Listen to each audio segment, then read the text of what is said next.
हाय दोस्तों, एक बार फिर से आप सभी लोगों का वारिस क्लास में बहुत बहुत स्वागत है। तो दोस्तों, इस पूरे वीडियो में हम सेट नंबर 6 2020 801 MF कोड में प्रश्न नंबर 1, प्रश्न नंबर 2, इसके साथ प्रश्न नंबर यहाँ से जो आपका प्रश्न नंबर 6 है, 7 है, 8 है और प्रश्न नंबर 9 और 10 जितने भी खंड हैं उन सभी खंडों को इस पूरे वीडियो में हम अच्छे तरीके से पढ़ने वाले हैं। अब दोस्तों, यहाँ से प्रश्न नंबर 1 का कह रहा है, निम्नलिखित कथनों में से कोई एक कथन सही है, उसे पहचान कर लिखिए। तो दोस्तों, यहाँ से पहला प्रश्न कह रहा है, गोदान प्रेमचंद का प्रसिद्ध महाकाव्य है। दूसरा कह रहा है, हजारी प्रसाद द्विवेदी एक ख्याति लब्ध कवि हैं। तीसरा है, संस्कृत के 4 अध्याय रामधारी सिंह दिनकर की कृति है। चौथा है, ममता कहानी के लेखक जयप्रकाश भारती हैं। तो दोस्तों, इन चारों ऑप्शन में ऑप्शन नंबर यहां से आपका तीसरा सही है। संस्कृत के 4 अध्याय रामधारी सिंह दिनकर की कृति है। अब दोस्तों, यहां से प्रश्न नंबर खा कह रहा है, निम्नलिखित कृतियों में से किसी एक रचना के लेखक का नाम लिखिए। पहला यहां से है चिंतामणि, आकाशदीप, हिमालय की पुकार, मेरी आत्मकथा। प्रश्न नंबर ग है, ग कह रहा है, जहाज का पंछी के लेखक का नाम लिखिए। घ है, सरस्वती पत्रिका के संपादन का नाम लिखिए। अंग है, शुक्लोत्तर युग के किसी एक लेखक का नाम लिखिए। इसी के साथ दोस्तों, यहां से प्रश्न नंबर 2 का क है, रीत मुक्त कवियों में से किसी एक कवि का नाम उल्लेख कीजिए। ख है, प्रगतिवादी काव्य की किन्हीं 2 प्रवृत्तियों का उल्लेख कीजिए। ग है, प्रयोगवादी काव्यधारा के किन्हीं 2 कवियों के नाम लिखिए। आइए दोस्तों, चलते हैं प्रश्न नंबर खा, प्रश्न नंबर गा, प्रश्न नंबर घा, प्रश्न नंबर अंगा, प्रश्न नंबर 2 के जो 3 खंड हैं का खा गा अच्छे तरीके से हम पढ़ते हैं। तो दोस्तों, यहां से प्रश्न नंबर 1 के खा में कृति आपको दिया गया है, हमें इन कृतियों का लेखक का नाम लिखना है। तो यहां से पहला है चिंतामणि, जिसके दोस्तों लेखक कौन हैं? आचार्य रामचंद्र शुक्ल जी हैं। दूसरा है आकाशदीप के लेखक दोस्तों जयशंकर प्रसाद हैं। हिमालय की पुकार के लेखक जयप्रकाश भारती। मेरी आत्मकथा के लेखक पांडे बेचन शर्मा जी हैं। तो दोस्तों, जो चिंतामणि है इसके लेखक आचार्य रामचंद्र शुक्ल जी हैं। आकाशदीप के लेखक जयशंकर प्रसाद हैं। हिमालय की पुकार के लेखक जयप्रकाश भारती। मेरी आत्मकथा के लेखक पांडे बेचन शर्मा जी हैं। और यहां से प्रश्न नंबर ग है, इसमें कह रहा है, जहाज का पंछी के लेखक का नाम लिखिए। तो दोस्तों, इसका उत्तर क्या होगा? जहाज का पंछी के लेखक इलाचंद्र जोशी जी हैं। घ है, सरस्वती पत्रिका के संपादन का नाम लिखिए। तो दोस्तों, सरस्वती पत्रिका का जो संपादन किए थे वह दोस्तों आचार्य महावीर प्रसाद द्विवेदी जी हैं। अंग है, शुक्लोत्तर युग के एक लेखक का नाम लिखिए। तो दोस्तों, इसका उत्तर क्या होगा? श्रीलाल शुक्ल, यानी श्रीलाल शुक्ल जो हैं ये शुक्लोत्तर युग के एक लेखक हैं। अब दोस्तों, यहां से प्रश्न नंबर 2 का कह रहा है, रीत मुक्त कवियों में से किसी एक कवि का नाम लिखिए। तो इसका दोस्तों उत्तर क्या होगा? बिहारी, यानी दोस्तों बिहारी जी जो हैं वह रीत मुक्त कवियों में से एक कवि हैं। खा है, प्रगतिवादी काव्य की किन्हीं 2 प्रवृत्तियों का उल्लेख कीजिए। तो दोस्तों, इसका उत्तर क्या होगा? पहला होगा पूंजीवाद के विरुद्ध विद्रोहात्मक स्वर। दूसरा होगा क्रांति की भावना। अगर दोस्तों प्रगतिवादी काव्य की 2 विशेषता आपसे पूछेगा या 2 प्रवृत्ति पूछेगा तो आपको उत्तर क्या होना चाहिए? पूंजीवाद के विरुद्ध विद्रोहात्मक स्वर। दूसरा होगा क्रांति की भावना। प्रश्न नंबर 2 का ग है, प्रयोगवादी काव्यधारा के किन्हीं 2 कवियों के नाम लिखिए। तो दोस्तों, इसका उत्तर क्या होगा? आगे दोस्तों, आगे को हम सच्चिदानंद, हीरानंद व सायन कहते हैं। और दोस्तों, दूसरा क्या होगा? धर्मवीर भारती, अर्थात प्रयोगवादी काव्यधारा के 2 कवि दोस्तों अज्ञे और धर्मवीर भारती जी हैं। तो दोस्तों, यहाँ प्रश्न नंबर 6 कह रहा है, निम्नलिखित संस्कृत गद्यांश का संदर्भ सहित हिंदी में अनुवाद कीजिए। अब दोस्तों हेडिंग करते हैं संदर्भ। इसमें लिखेंगे प्रस्तुत संस्कृत गद्य अवतरण संस्कृत परिचयिका के अंतर्गत संगृहीत वाराणसी नामक पाठ से अवतरित किया गया है। अब दोस्तों हेडिंग करते हैं हिंदी अनुवाद। दोस्तों जो गद्यांश है इसका हमें हिंदी अनुवाद करना है। तो गद्यांश आपके सामने कह रहा है वाराणस्याम प्राचीन कालादेव गेहे गेहे विद्या दिव्यम ज्योति गोदते। तो वाराणसी, तो दोस्तों वाराणस्याम का मतलब होता है वाराणसी में, प्राचीन कालदेव का मतलब होता है प्राचीन काल से, गेहे गेहे का मतलब होता है घर घर में, और दोस्तों यहाँ से विद्या का मतलब विद्या होगा, दिव्य का मतलब दिव्य, और दोस्तों ज्योति का मतलब होते प्रकाश, गोदते मतलब होता है चमकता है। वाराणस्याम प्राचीन कालादेव गेहे गेहे विद्या दिव्यम ज्योति गोदते। वाराणसी में प्राचीन काल से घर घर में विद्या का दिव्य प्रकाश चमक रहा है। अधुना अपि अत्र संस्कृत वाग्धारा सततम प्रवहति। अधुना अपि का मतलब होता है आज भी, अत्र माने यहाँ, आज भी यहाँ का मतलब इस समय, आज भी यहाँ। संस्कृत वाग्धारा का मतलब होता है संस्कृत वाणी की धारा, सततम मतलब लगातार, प्रवाहित का मतलब प्रवाहित होती है। आज भी यहाँ संस्कृत वाणी की धारा लगातार प्रवाहित होती है। जनानाम ज्ञानच वर्धयति। जनानाम का मतलब मनुष्यों, ज्ञानच का मतलब ज्ञान को, वर्धयत का मतलब बढ़ाते हैं, और मनुष्यों का ज्ञान बढ़ाते हैं, और मनुष्य अपने ज्ञान को बढ़ाते हैं। अत्र अनेकी आचार्या मूर्धन्या विद्वांसः वैदिक वाङ्मयस् अध्ययने अध्यापने च इदानीं निरता। दोस्तों यहाँ से अत्र का मतलब यहाँ, यहाँ अनेक आचार्य मूर्धन्य विद्वान, और दोस्तों यहाँ से वैदिक वाङ्मयस् का मतलब होता है वैदिक साहित्य का, वैदिक साहित्य का, यानी यहाँ अनेक आचार्य मूर्धन्य विद्वान वैदिक साहित्य के अध्ययन और अध्यापन के लिए निरंतर लगे हुए हैं, निरंतर लगे हुए हैं। न केवलम भारतीय, न केवल भारतीय, न केवलम भारतीय, न केवल भारतीय ने, अर्थात केवल भारतीय ही नहीं, या न केवलम भारतीय, केवल भारतीय ही नहीं, अपितु का मतलब किंतु या बल्कि वैदेशिका गिर्वावाण्या अध्ययनाय अत्र आगच्छन्ति। किंतु वैदेशिका का मतलब विदेशी, विदेशी, गिर्वावाण्या का मतलब होता है संस्कृत भाषा के, अध्ययनाय अध्ययन के लिए, अत्र माने यहाँ, आगच्छन्ति माने आते हैं। न केवल भारतीय किंतु, न केवल भारतीय किंतु विदेशी लोग भी संस्कृत की अध्ययन के लिए यहाँ आते हैं। निशुल्कम चा विद्याम गृह्णन्ति। निशुल्कम का मतलब होता है बिना पैसों के, च माने और, विद्याम का मतलब विद्या, गृह्णन्ति का मतलब ग्रहण करते हैं, और बिना किसी शुल्क के विद्या ग्रहण करते हैं, अर्थात और निशुल्क विद्या ग्रहण करते हैं। अत्र हिंदू विश्वविद्यालय, संस्कृत विश्वविद्यालय, काशी विद्यापीठम इति एते त्रय विश्वविद्यालय सन्ति। अत्र माने यहाँ, यहाँ हिंदू विश्वविद्यालय, संस्कृत विश्वविद्यालय, काशी विद्यापीठ इति एते माने ये, त्रयः का मतलब तीन, ये तीन, विश्वविद्यालय का मतलब विश्वविद्यालय, सन्ति माने हैं। यहाँ हिंदू विश्वविद्यालय, संस्कृत विश्वविद्यालय, काशी विद्यापीठ, ये तीन विश्वविद्यालय हैं।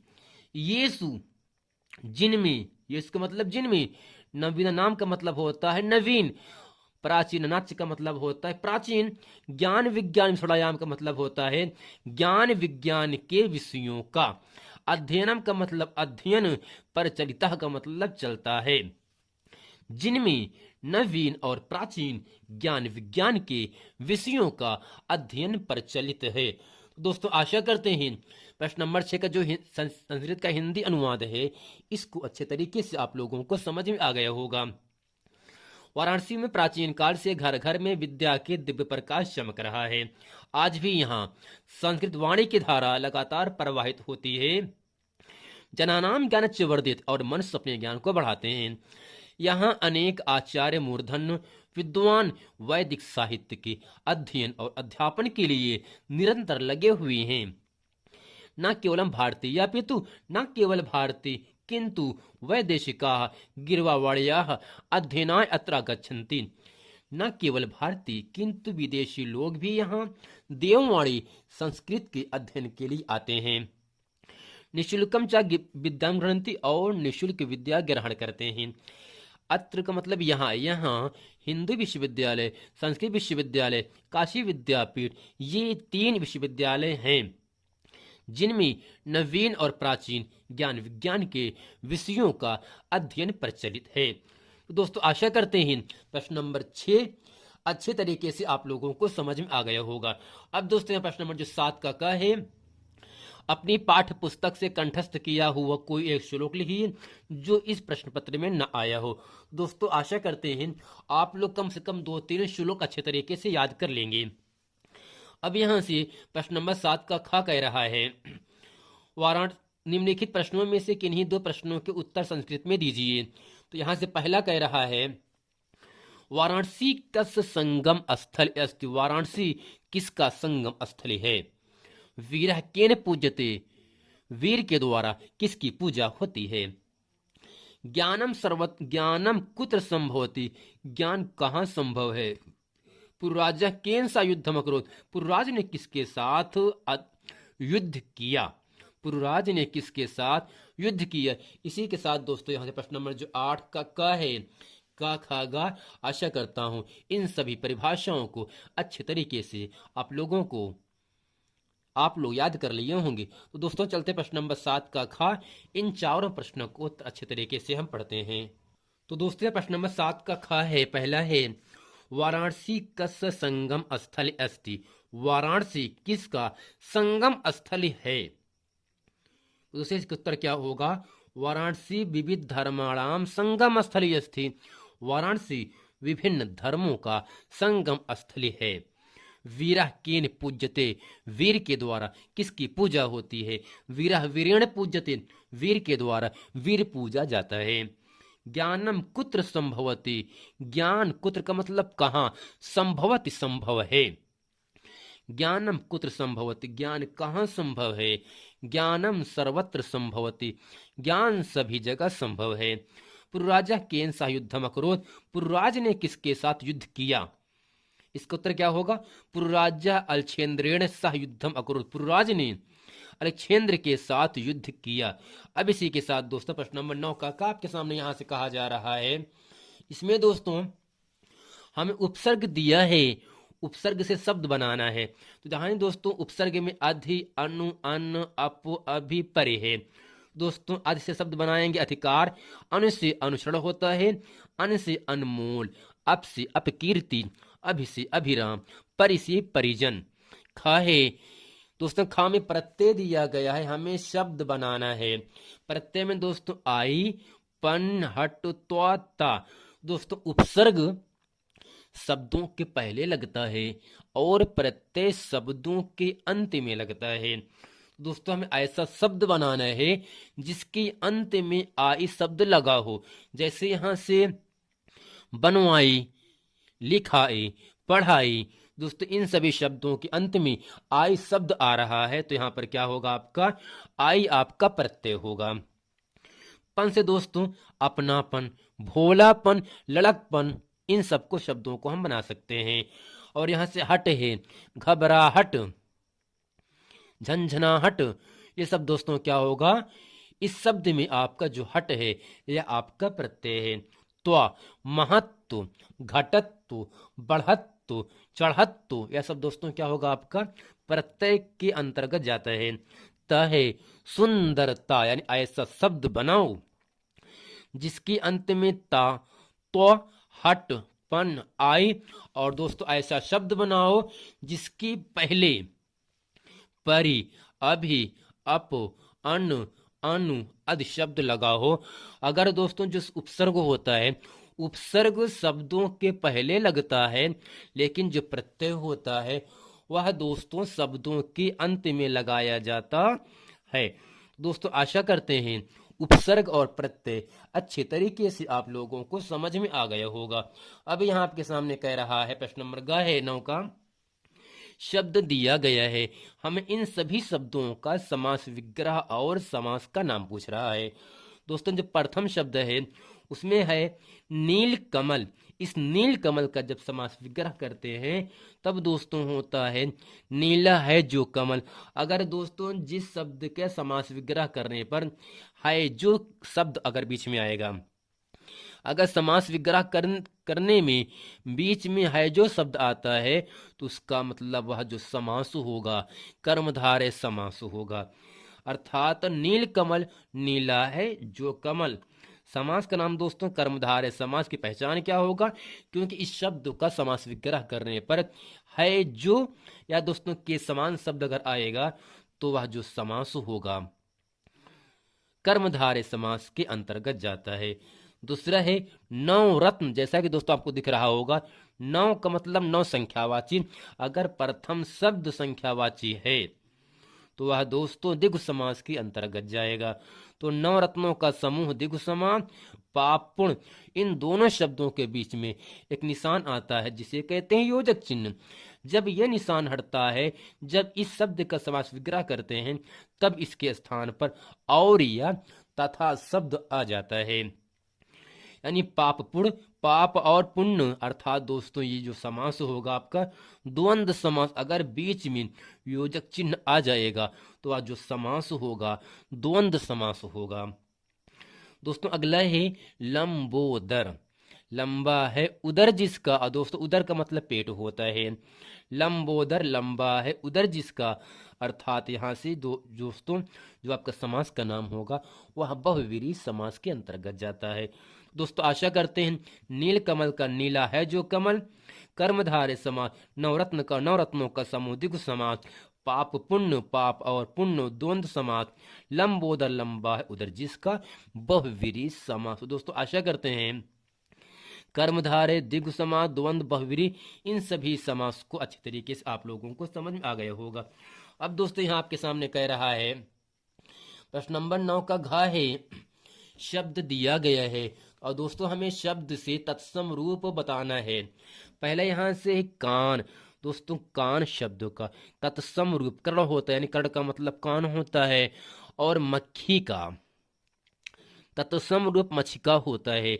भाप का वाष्प होगा, मोर का मयूर होता है, पतोह का पुत्र वधु होता है।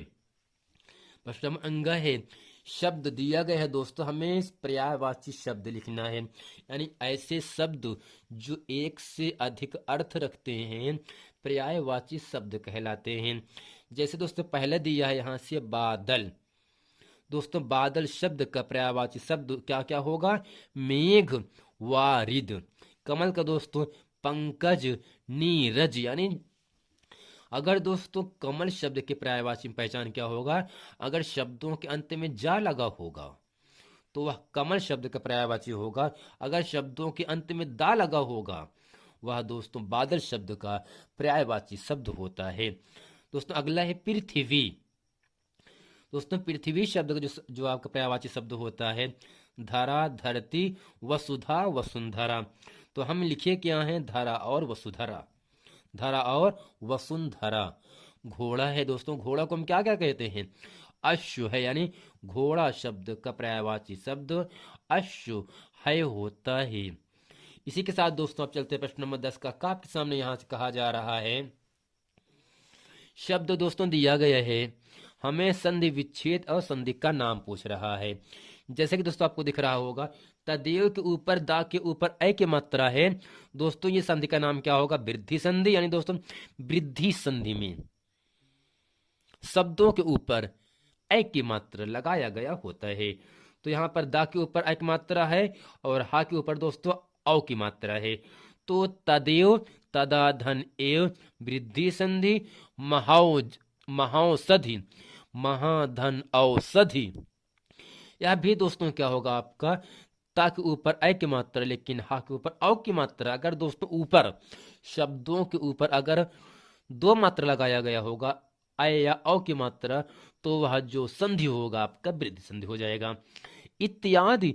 और दोस्तों यहाँ से आपका अधूरा शब्द आ रहा है ता और सा।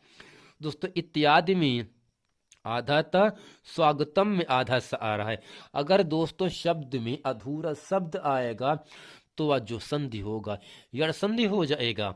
तो इत्यादि, इति धन आदि, यड़ संधि, स्वागतम, स्वागतम, सुधन आगतम। दोस्तों यह भी क्या होगा आपका यड़ संधि। दोस्तों यड़ संधि की पहचान क्या होती है?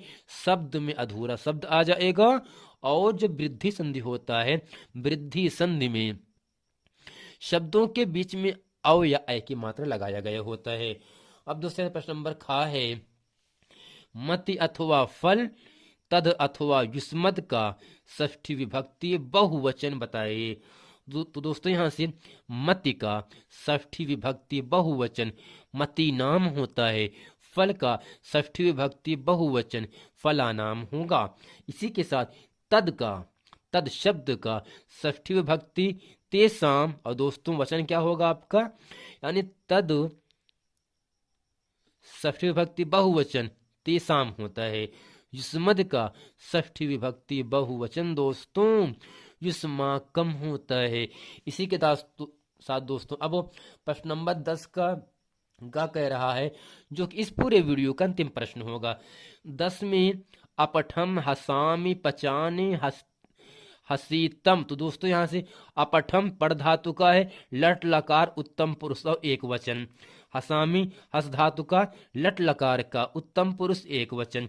पचामी पच धातु का, लुट लकार मध्यम पुरुष एक वचन। इसी के साथ दोस्तों हसीतम हस धातु का, विधिलिंग लकार मध्यम पुरुष एक वचन।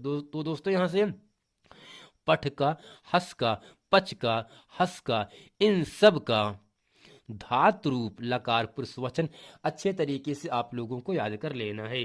तो दोस्तों आशा करते हैं सेट नंबर 6 2020 801 MF कोड में जितनी भी प्रश्न हैं उन सभी प्रश्नों को अच्छे तरीके से आप लोगों को इस पूरे वीडियो में समझ में आ गया होगा। मिलते हैं दोस्तों नेक्स्ट वीडियो में, तब तक के लिए थैंक यू।